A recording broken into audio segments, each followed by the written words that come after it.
Allez, on ne s'en sort pas si mal de cette séance. Alors certes, après le rebond enregistré hier, le CAC 40 est bien reparti dans le rouge aujourd'hui. Il clôture à moins 1,16% vers les 5460 points, mais il limite plutôt la casse après avoir lâché jusqu'à 2% en séance. Beaucoup de prudence donc entre dégradation de la situation sanitaire en Europe et publication attendue des géants de la tech US ce soir, avec notamment Apple, Facebook, Tesla, excusez du peu. Pour une fois, les indices américains ne font d'ailleurs pas mieux. Le Dow Jones cède 1,10% à 17h45 vers les 30 595 points, lesté notamment par Boeing et sa perte annuelle record, quand le Nasdaq est lui à moins 1,3% vers les 13 451 points. À noter la progression de 1,6% de Microsoft grâce à des résultats bien accueillis, notamment une hausse de 17% du chiffre d'affaires à 43 milliards de dollars pour le dernier trimestre 2020, grâce aux bons résultats du cloud, avec le développement bien sûr du travail à distance pendant la crise sanitaire. On surveillera également ce soir le communiqué du dernier comité de politique monétaire de la Fed, même s'il faut bien le dire, on n'attend pas de changement dans l'orientation de la Banque centrale américaine.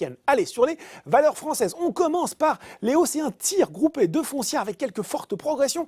Clépierre plus 21,9%, et oui, Unibail, Rodamco, Westfield plus 20%, on retrouve Mercialis, Carmila. Alors on évoque des rachats de positions vendeuses pour expliquer ce rebond significatif, de même que la volonté du gouvernement d'éviter au maximum un troisième confinement.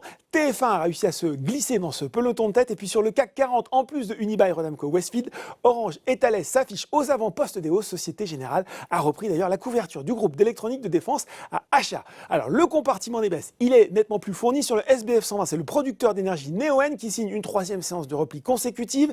Le très volatile McPhy Energy recule de 9,3%. Hier, le spécialiste de l'hydrogène a dévoilé un chiffre d'affaires en hausse de 20%, pourtant à 13,7 millions d'euros, et des prises de commande fermes à 23 millions, en hausse de 75% par rapport à 2019.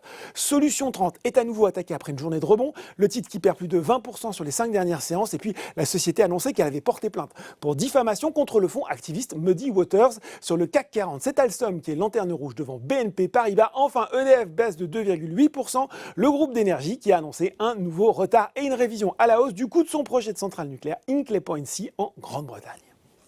Voilà, c'est tout pour ce soir en temps. N'oubliez pas, tout le reste de l'actu éco et finance est sur Boursorama.